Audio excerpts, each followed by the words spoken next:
Muito bem, doutor Alexandre, muito obrigado. Queria cumprimentá-lo e cumprimentar também ao doutor João Glicério, meu colega de mesa, se o microfone deixar, acho que agora ele deixou.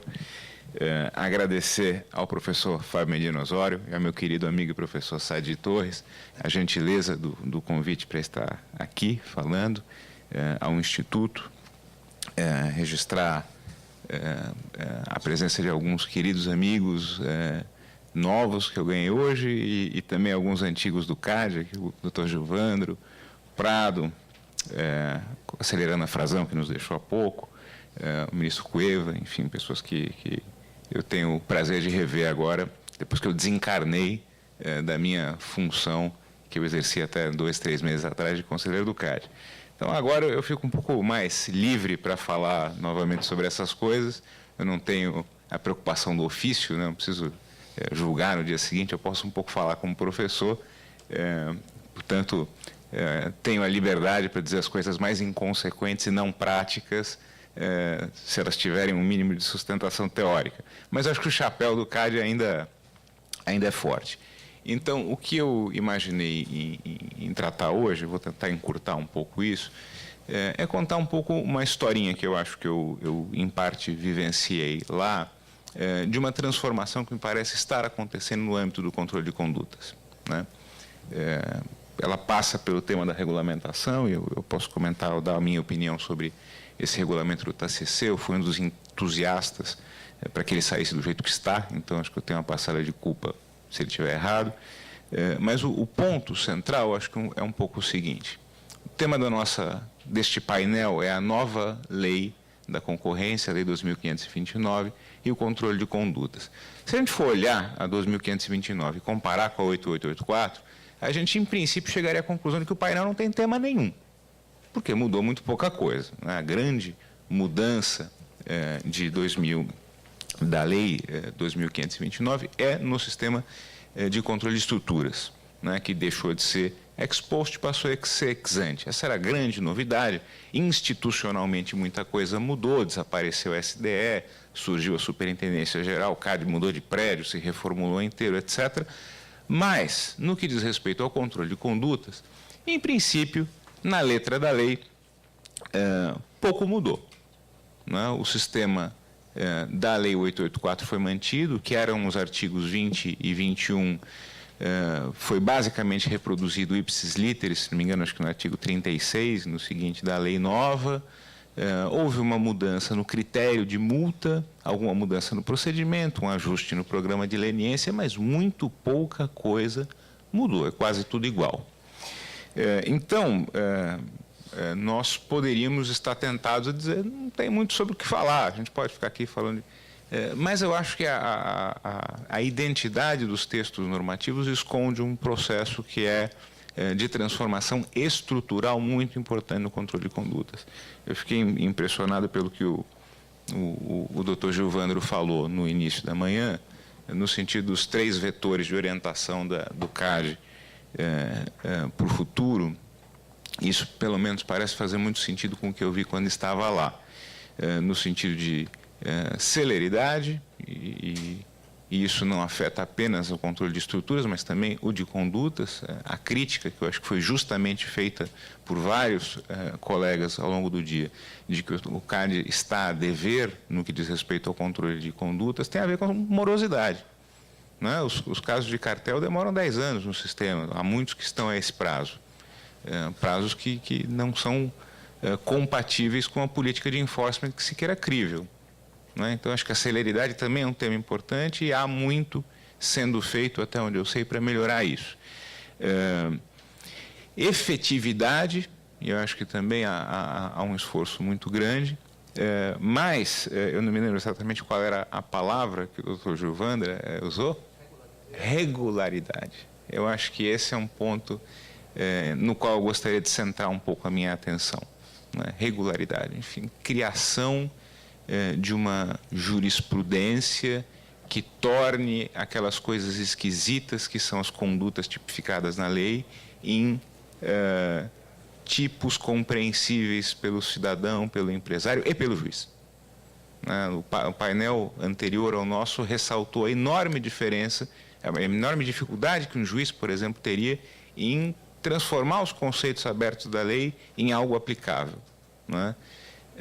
Eu acho que o CAD tem um papel importantíssimo para tornar isso factível. Isso é o que acontece em outras jurisdições, é do CAD que deve partir isso, não é? Quer dizer, o CAD deve ter uma jurisprudência em que um caso de 2011 não seja um caso velho, não é? Ele deve ser uma jurisprudência consistente que pegue cada tipo de conduta e diga: isso nós costumamos tratar assim. O CAD age da maneira assado, não é? Para que alguém seja condenado por tal hipótese, é preciso que tal e tal e tal coisa tenham acontecido. E as provas que a gente aceita para provar A, B, C são X, Y, Z. A partir do momento em que eu tenho isso, o mundo começa a ser mais claro, não é? Quer dizer, o desenho deste ponto de partida pode ter algum grau de subjetividade, algum tipo de dimensão regulatória, mas daí em diante o mundo fica mais claro e pode até ser mimetizado em ações de indenização, em outras instâncias que não a instância administrativa. Este processo me parece que vem acontecendo, eu gostaria de falar sobre ele em uns poucos minutinhos. Me parece que a ele corresponde uma mudança verdadeiramente estrutural no controle de condutas, que de alguma maneira coincide com o novo marco legislativo e de alguma maneira é auxiliada pelo novo marco legislativo também, porque o novo marco legislativo institucional tirou muito trabalho do Tribunal Administrativo no CAD, não é? O desobrigou da análise de casos de concentração simples. E isso fez com que sobrasse tempo, recurso humano, esforço, etc., para que aqueles casos de cartel, aqueles casos de conduta unilateral que estavam há 5, 4, 6, 10 anos esperando, pudessem ter tratamento. E problemas que aguardavam resposta começam. O preço muito baixo é o preço predatório, o preço muito alto é o preço abusivo. O que parte do princípio de que há um preço justo. Coisas muito difíceis e tal. Mas, no grosso, ela basicamente, no que diz respeito ao controle de condutas, copiou a legislação europeia, que é da década de 50, mais ou menos, né? O tratado sobre o carvão e o aço, que tinha o germe do que hoje é a disciplina normativa da Europa em termos de antitruste, controle de condutas, era de 51. E a coisa basicamente segue igual desde então. Então, quando a gente foi fazer a nossa lei 8884, no que diz respeito às condutas, a inspiração foi europeia. Isso é importante, porque o direito europeu, nesse particular, tem muito pouca coisa a ver com o direito americano. E apesar de nós termos usado o modelo normativo europeu, a literatura que a gente conhece, usou tradicionalmente, sempre foi muito americana.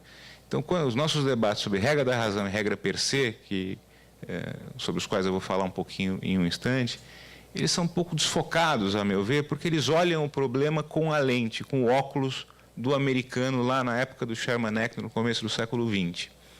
Ao passo em que a nossa legislação é razoavelmente mais moderna, já era desde 94. Fato é que, apesar da legislação ter esse contorno,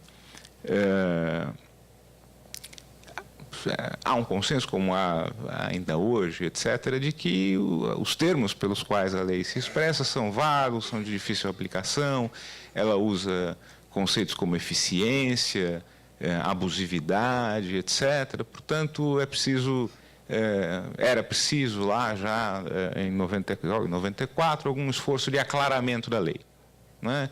Exatamente como é que se aplicam esses conceitos, esses tipos abertos, etc. E um pouco para fazer isso, o CAD editou uma resolução em 1999, que é a Resolução 20, que passou. Eu acho que a Resolução 20, para mim, ela marca uma forma de olhar o controle de condutas, que é a forma que presidiu a tutela de condutas anticompetitivas nesse período da Lei 884. E ela diz mais ou menos o que, essa Resolução 20, né? Ela tenta fazer ali uma taxonomia das condutas anticompetitivas, então ela pega aqueles incisos, aquela balbúrdia de tipos jogados aleatoriamente nos incisos do artigo 21 da Lei Velha, não é? Que tem desde o cartel até a fixação de preço de revenda, o preço muito baixo, o preço muito alto e o que mais a gente queira. e procura colocar nos moldes um pouco do que a teoria econômica, principalmente a teoria econômica americana, usavam como uma taxonomia das condutas anticompetitivas. Então, as condutas são as práticas restritivas à competição, né, são horizontais ou verticais. Horizontais quando elas acontecem no contexto de um dado mercado relevante, né, e são basicamente de dois tipos. Ou são acordos entre concorrentes de variada espécie, de modo geral cartéis, ou são estratégias de predação, né, por meio da qual um concorrente tenta prejudicar os seus demais concorrentes no mesmo mercado. E há outras várias condutas, outras práticas restritivas que são verticais, né, elas acontecem em diferentes mercados, né, elas basicamente acontecem tocando elos diferentes de uma mesma cadeia produtiva, são acordos de exclusividade, restrição de território, de clientes, fixação de preços de revenda, discriminação de preços, venda casada, recusa de contratar e algo do gênero. Se eu tiver, há uma lista exaustiva na Resolução 20, não é? Em um dos anexos, e explicava como funciona cada uma dessas condutas. Lembrando de novo que, apesar de ser didática e razoavelmente útil, essa distinção entre e ter efeitos econômicos importantes, essa distinção entre práticas horizontais e verticais nunca esteve na lei. Ela não guarda correspondência com conceito algum da lei, que, ao contrário, tem uma distinção, ou poderia ter uma distinção, entre condutas concertadas e unilaterais, que, para efeitos jurídicos, pode ter consequências mais importantes do que essa distinção entre horizontais e verticais. Mas, enfim, esse é um outro tema. E no segundo anexo da Resolução 20, ela faz, bom, o que eu faço quando eu me deparar com uma conduta dessas? Um acordo entre concorrentes, uma prática de predação por preço, uma exclusividade, uma fixação de preço de revenda, etc.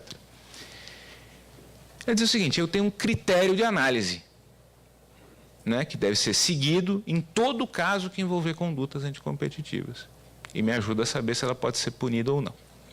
Como é que é esse critério de análise? Né? E esse é exatamente o guia da Resolução 20, que vale para qualquer conduta, qualquer uma, do cartel, à exclusividade, ao preço predatório, à fixação, para todas. Né? Eu tenho um primeiro passo, que é caracterizar a conduta, um primeiro momento de classificação. Isto que me foi apresentado é preço predatório. Em tese, não é? É um acordo entre concorrentes para fixação de preço. É um acordo entre concorrentes para fixação de território. Eu preciso dar um nome. Vou pegar o anexo 1, olhar aquela lista, ver qual é o nome e encaixar. Muito bem. Segundo passo, eu vou pegar esse nome, vou lá para a Lei 884 e vou enquadrá-lo legalmente. Esta coisa corresponde ao ilícito do inciso tal do 21, que está de maneira geral. Eu vou voltar a esses artigos de lei em um instante. Item número 3. Eu preciso provar que aquilo aconteceu. Que, de fato, houve um acordo para dividir território, houve uma fixação de preço de revenda, etc, etc, etc, e coisa e tal. Bom, ultrapassado esse momento, eu tenho dois momentos importantes, que é uma primeira análise da potencialidade ou efetividade dos prejuízos que aquela conduta causou. Então, isso exige, em primeiro lugar, que eu pegue o suposto violador da norma antitrust e verifique se ele tem poder de mercado. Para saber se aquele sujeito tem poder de mercado, eu preciso saber o que é mercado. Então, eu preciso, primeiro, ter uma definição precisa de qual é o mercado relevante em que ocorreu aquela conduta, seja do ponto de vista da dimensão do produto, seja do ponto de vista da dimensão geográfica. Enfim, quem está acostumado a análise antitrust sabe que esse é um ponto já razoavelmente complexo em algumas circunstâncias. Eu preciso ver quem atua nesse mercado, produto e espaço geográfico, não é? Calcular quais são as participações dessas pessoas e chegar à conclusão de qual é a participação do agente que supostamente teria praticado o ilícito. Eu vou ter que fazer um juízo de suficiência, quer dizer, esta participação de mercado, 20%, 15%, 40%, o que quer que seja por cento, lhe dá poder suficiente para causar o prejuízo que a conduta pode gerar, em tese? Sim. Não. Para responder essa pergunta, eu vou ter que olhar outras dimensões. É um mercado com barreiras, é um mercado oligopolizado, é um mercado com entrada e saída fácil, como é esse mercado? Supondo que eu chegue à conclusão de que há poder de mercado suficiente e que as características do mercado são tais que viabilizam, de fato, o exercício de poder econômico. Eu preciso ter uma maneira também de dimensionar qual é o prejuízo que aquilo deveria ter causado. Mais ou menos tudo bem. Há um prejuízo decorrente da conduta, a conduta é uma daquelas que nós consideramos ilícitas e está tipificada na lei. Que tipo de prejuízo isso causa? Porque essa é uma pergunta importante. Pelo item imediatamente seguinte do guia da Resolução 20, a análise dos benefícios. Em tese, quase qualquer conduta anticompetitiva pode também produzir benefícios de variada ordem. O exemplo mais típico é o cartel. O cartel produz um benefício, que é o lucro de monopólio. Ele tem uma externalidade. O problema é que esse lucro de monopólio é praticamente inteiro absorvido pela empresa, eventualmente pelos seus funcionários, alguma coisa. Quando eu olho do ponto de vista, ou pelo menos isso é o que diz a teoria econômica em princípio, quando eu olho do ponto de vista da sociedade como um todo, os ganhos que o cartel gera não superam os prejuízos que ele causa ao número geral de pessoas, portanto, o ganho líquido do cartel, em geral, é negativo. O que o guia fazia é uma sugestão de que a mesma coisa fosse feita para qualquer conduta. Então, eu vou olhar que tipo de benefícios ela pode trazer a quem quer que seja, a coletividade, a empresa. Vou sopesar isso com os prejuízos que ela causa e vou chegar a um resultado líquido. Tudo somado, essa conduta que tem aquele nome, aquele enquadramento legal, foi provada que existe, causa dano 10 e benefício 11, gera, do ponto de, assim, como resultado líquido, um benefício 1, 11 menos 10. Portanto, ela não é ilícita, porque ela é boa. Ela produz um resultado líquido econômico final positivo. Se for negativa, ela é ilícita e deve ser punida. Esse é o guia. E nós nos acostumamos a associar que esse guia e esse critério é um corolário, uma decorrência natural da aplicação da regra da razão, que exige isso, que a gente puna o que é ruim e não puna o que é bom. Isso eu acho que é um paradigma que causou problemas muito sérios ao sistema brasileiro durante muito tempo, e em alguma medida é responsável pela baixa punição de condutas anticompetitivas, historicamente, principalmente unilaterais. Porque, como os senhores podem imaginar, e também é muito difícil fazer isso. Então, qual é o movimento que eu tenho sentido mais recentemente no CAD, como isso, e onde é que está o problema nessa história? Para tornar uma coisa complicada simples, eu acho que o problema não está no conceito. E aí o professor Prado mencionou mais cedo que há uma busca geral de todas as jurisdições de aproximar sua análise da regra da razão. O que é verdade e significa simplesmente que a gente deve tomar muito cuidado para não tomar más decisões. Um exemplo, quando eu estava vindo para cá, eu fumo charuto, eu uso um pequeno isqueiro que tem um maçarico mais ou menos desse tamanho. Eu tive que jogá-lo fora, porque eu não posso entrar no avião com um maçarico. Eu posso entrar com um isqueiro Bic. E aí a gente pergunta, mas por que exatamente eu não posso com maçarico e sim com um isqueiro Bic? E ninguém sabe responder, mas uma coisa é proibida e a outra é permitida. A busca pela regra da razão me parece que é uma busca de evitar isso. Que algum legislador, ou um regulador, ou um juiz, ou o que quer que seja, invente uma regra que não tem o menor sentido. Dito isso, também não faz sentido exigir que o aplicador da lei, a cada caso, se questione sobre o bem. Porque, no fundo, a regra da razão deste modelo da Resolução 20 é como se o ordenamento jurídico consistisse de uma regra: pratique o bem. E a cada situação concreta, o juiz deve verificar se aquilo é o bem ou o mal. Toda ação humana tem algo de bom, algo de ruim. matei. Matar em princípio é ruim, mas o sujeito ia matar a menininha que estava lá. Então você matou para salvar a menina. É inviável viver numa sociedade em que isso acontece, né? Esses juízos são feitos uma vez, a gente tenta fazê-los tão bem quanto possa, e daí em diante ele gera uma regra jurisprudencial, regulatória, legal, o que quer que seja, que condensa aquela nossa experiência sobre o bem em uma norma, e a norma é seguida. O que eu acho que o controle de condutas do CAD não conseguiu fazer nesse primeiro momento? Criar essas regras. A cada momento, cada conduta é uma nova conduta, com a sua situação de fato, etc. Isso é a regra da razão? A meu ver, não. Isso é a regra da razão, tal como a desenhou um caso americano de 1977 por influência da Escola de Chicago, que é o caso Silvani. Os americanos, eles tinham lá, no começo do século XX, o Sherman Act, com um parágrafo singelo dizendo: toda restrição ao comércio é ilegal. E rapidamente perceberam que há trocentas restrições ao comércio perfeitamente razoáveis. Então tiveram a necessidade de temperar o rigor daquela regra e foram assim temperando, dizendo: não, veja, há casos em que a razoabilidade exige uma flexibilidade.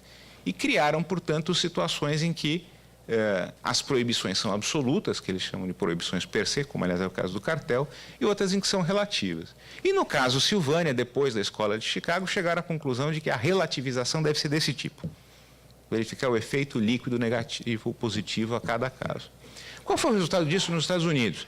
Acabou, simplesmente, a punição de condutas unilaterais.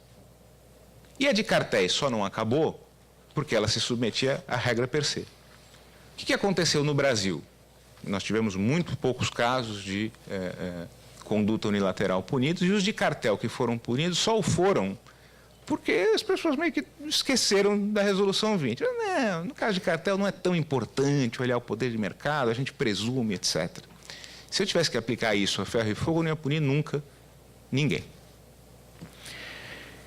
Qual é, eu acho, que o movimento que tem acontecido, que é muito importante e que eu acho que nos aproxima de onde viemos, que é as bases do nosso sistema jurídico, o nosso texto normativo e o texto da União Europeia, da onde a gente buscou a inspiração, não é? Na União Europeia, a tutela, enfim, as regras que a gente veio a copiar depois, elas estavam basicamente nos artigos 65 e 66 do Tratado sobre o Carvão e o Aço, depois artigos 81 e 82 do Tratado de Roma, e hoje em dia são os artigos 101 e 102 do Tratado sobre o Funcionamento da União Europeia, mais ou menos os mesmos textos, né? Que tem lá assim, um artigo sobre colusão, grosso modo, e outro artigo sobre condutas unilaterais, acordos e condutas unilaterais. Redação muito parecida com a da lei brasileira, e o que eu acho que é o grande elemento importante para a gente ter em conta. Essa ideia de razoabilidade foi descartada pelos europeus no princípio? Não. Mas ela foi tratada de um jeito diferente.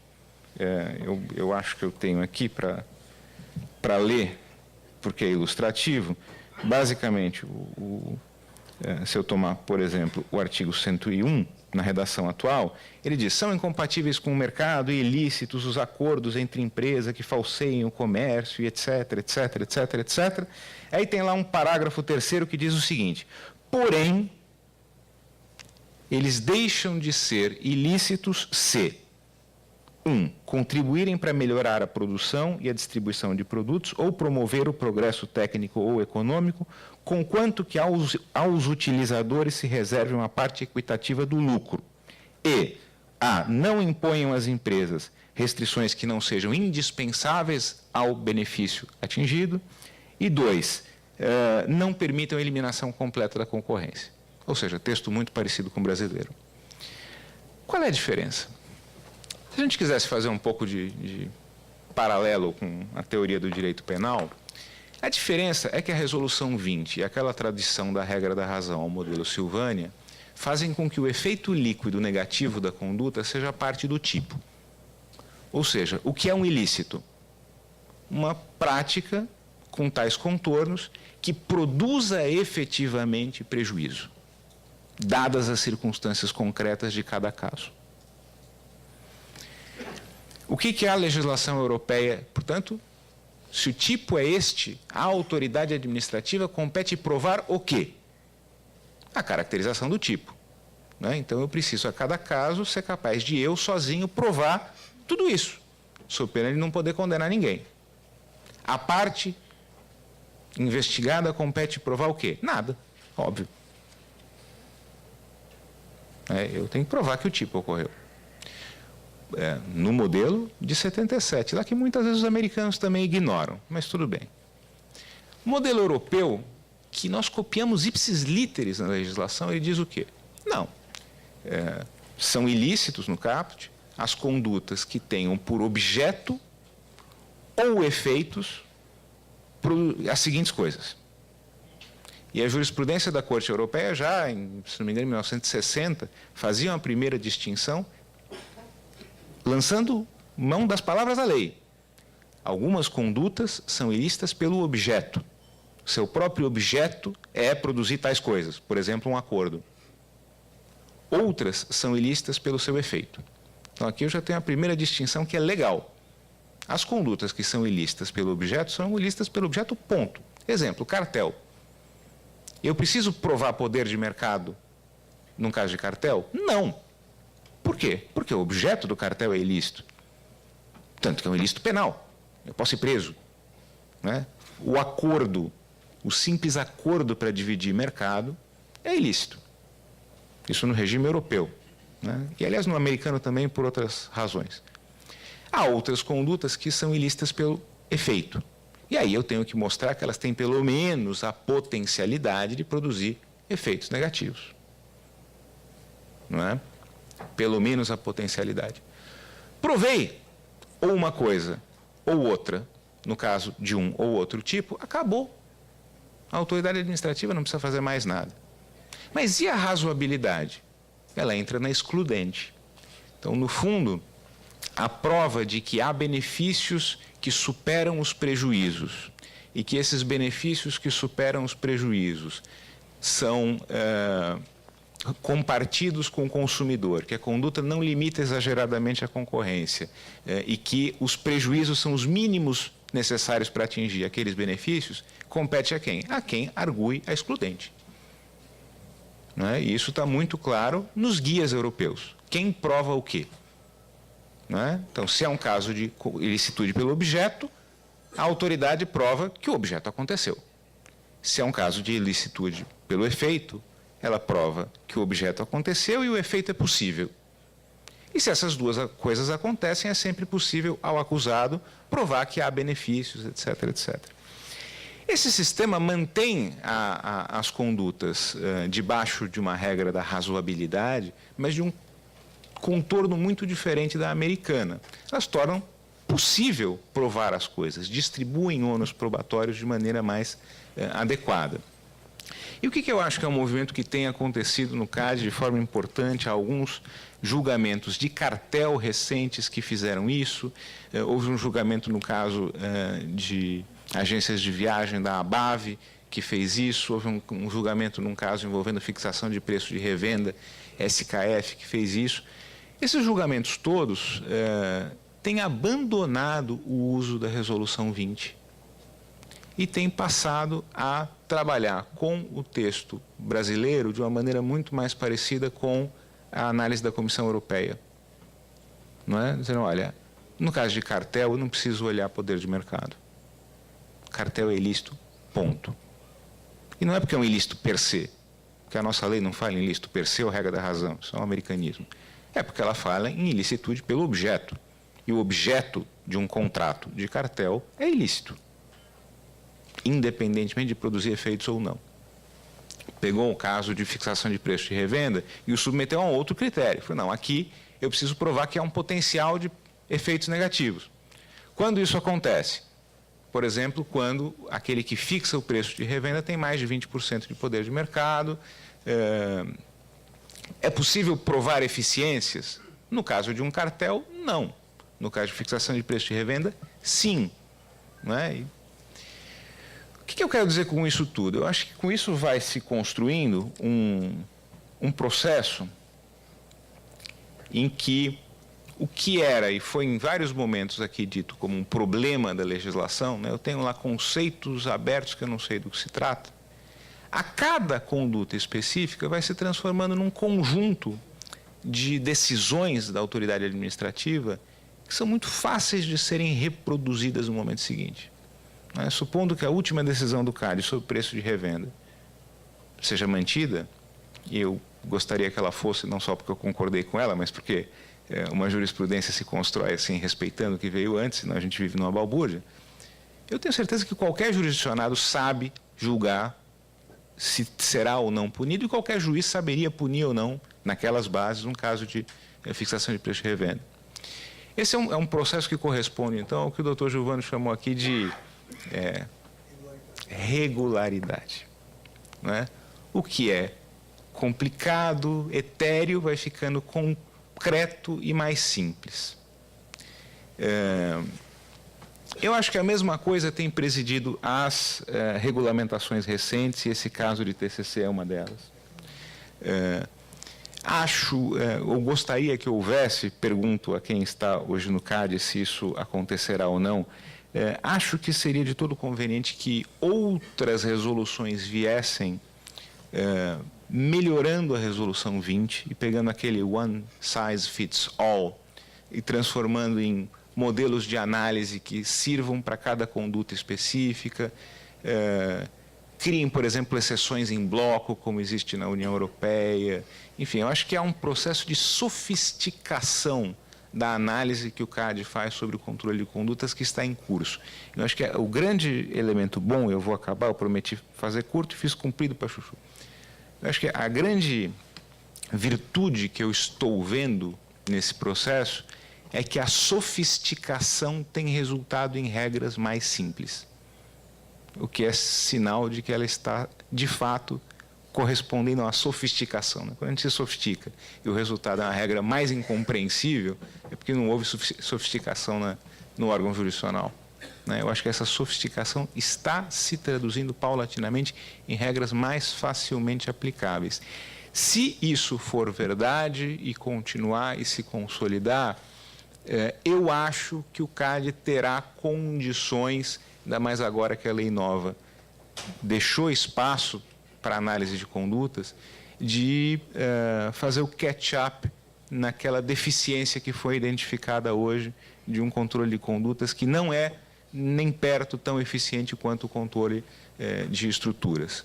Eu acho que isso vai acontecer fortemente nas condutas unilaterais e vai acontecer fortemente também nas condutas de cartel, que tem um outro elemento que é prova, que é persecução criminal e tal. Eu acho que isso está sendo feito. Mas, além da prova da persecução, acho que existia uma grande confusão sobre o que é lícito e o que é ilícito, que é um problema anterior à obtenção de provas. Essa confusão, eu acho que é o objeto do trabalho atual do CAD no âmbito do controle de condutas, e eu acho que isso é muito bom. Então, o recado que eu gostaria de dar é basicamente esse, um relato do que eu vi e um pouco o meu contentamento pelo que eu acho que deve vir no futuro. A gente pode, enfim, seguir no momento de perguntas. Muito obrigado.